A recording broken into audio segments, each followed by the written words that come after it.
China, being its biggest customer of Venezuela, would be particularly interested or keen to know about the flows. What are your expectations of how this is going to be impacting China and how this will impact their long-term strategy for oil and critical materials?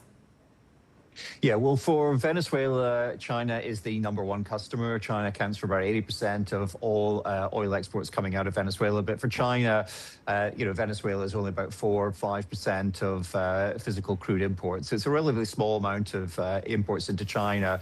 So I think China will be able to diversify away to different sources of supply. I think that's highly likely. Remember, Venezuela exports a very heavy crude, and so China will look at other parts of the world that can supply that. So for China, I don't think there's going to be a significant impact in terms of physical supplies. There will obviously be impacts for CNPC and Sinopec, who have made investments in Venezuela, and of course China's banks, who have, as you said, significant oil for load exposure in the country. Would there be other sources of this supply of heavy crude? Could it be other Latin America producers? Where do you think this diversification will take place?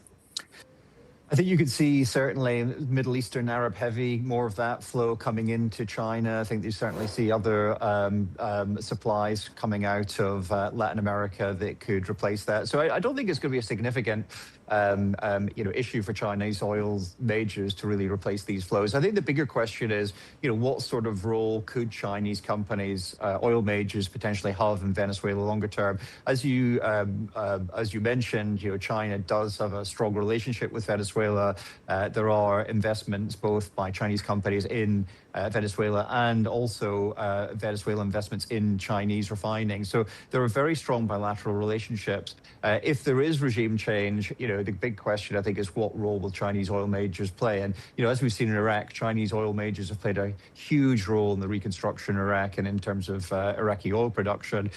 In Venezuela, while I think, U.S. firms will clearly take the lead, I also think it's realistic to expect that Chinese companies will play a part too. Really, I want to dig a little bit more into that. In what way can these Chinese oil majors play a part?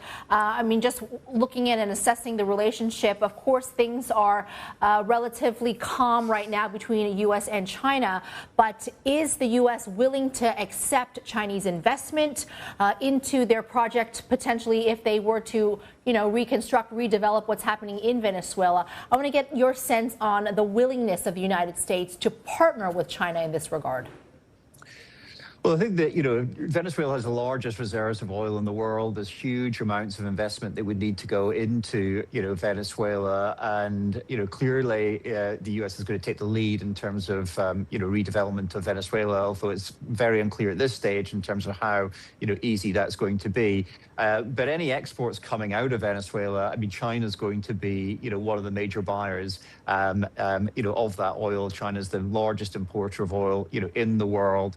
And, it's the biggest market for Venezuelan heavy crude. So I think there's, a very high chance that we'll see Chinese companies come in to partner with U.S. firms. And again, this has been very analogous to what we've seen in Iraq, where Chinese oil majors have played a really key role in the reconstruction and development of oil reserves in that country. So I think it's realistic to expect there will be a number of countries, both American, European, and potentially also Chinese companies involved in any reconstruction of Venezuela's oil industry. But at this stage, it's impossible to tell, how easy that's going to be, how, the transition is going to happen between, the instability that we've got today and any, future regime. And so all these details will have to be worked out before we see any new investment. I suspect it's going to take time, and it's highly dependent on what sort of regime the U.S. is able to put in place and what sort of stability and security guarantees that they can make. I like your optimistic outlook here for the Chinese involvement. I also want to get your take on the fate of the estimated tens of billions of dollars in outstanding loans to Venezuela. And now that the Maduro government has been ousted, this oil for loans, what's going to happen there? How is that going to be repaid? China has invested 40 to 60 billion dollars in Venezuela, and those loans have been backed up by oil supply as collateral and payback for those loans. We think there's about $10 billion worth of loans still outstanding. And clearly, the servicing of those loans is still contingent on oil flows into China. In terms of how that will play out over the coming months, we're still seeing oil exports coming out of Venezuela. U.S. has not completely blocked that. So for the time being, I think those arrangements will remain in place.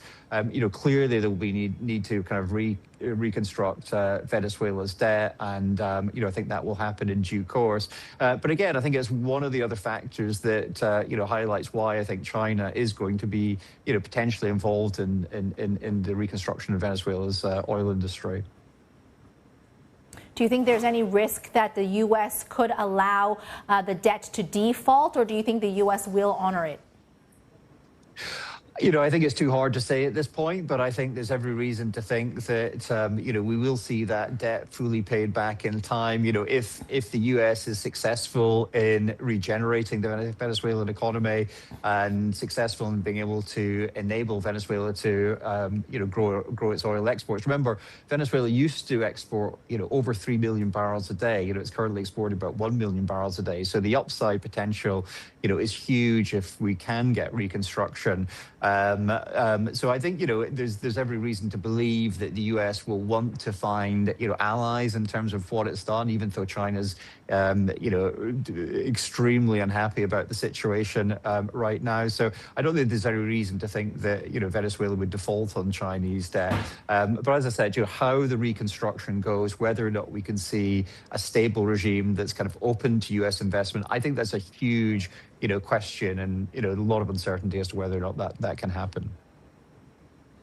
Maduro had accepted yuan and other currency for oil. This all part of China's bid to internationalize its currency, promote the use of yuan in the commodity trade. What does this do to that?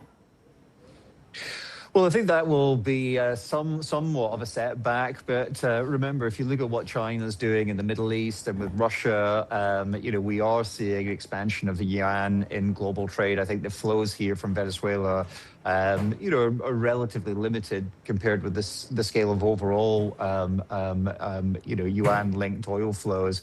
So, it is a setback. But I think that, increasingly, we are going to see, further internalization of the RMB. I think it's in China's interest. And if you look at, the actions that the U.S. has taken here, I think there's more to be seen as more need than ever by Beijing to further promote the yuan internationally.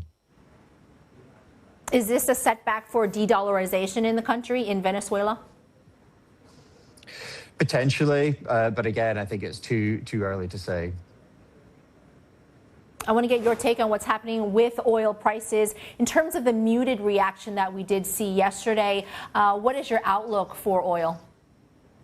So we're looking at Brent at about $65 a barrel this year. So it's a bit down on the $69 a barrel that we saw last year. Look, fundamentally, I think oil markets are, oversupplied. We've seen pretty weak demand globally. We have the unwinding of OPEC cuts that's still impacting the market, and non-OPEC supply growth is still strong. But, the cure for low prices is low prices. As we see oil come down to $60 and potentially below, that is going to impact investment, should stimulate demand. And I think, we're reaching potentially, the bottom of the cycle here. And we think, if $65 this year could be a floor for oil as we see a recovery into 27 and beyond. I think one of the kind of key, takeaways, I think, again, from what we see in Venezuela is clearly the U.S. does not believe the oil age is over. Oil is clearly still very important to the U.S. And, I think this move just highlights how oil is going to continue to play a huge role in energy markets going forward. So, I think consensus is very bearish this year, maybe a little bit overly bearish, I would say. But, we're looking at prices maybe, 5%, 10% lower than last year.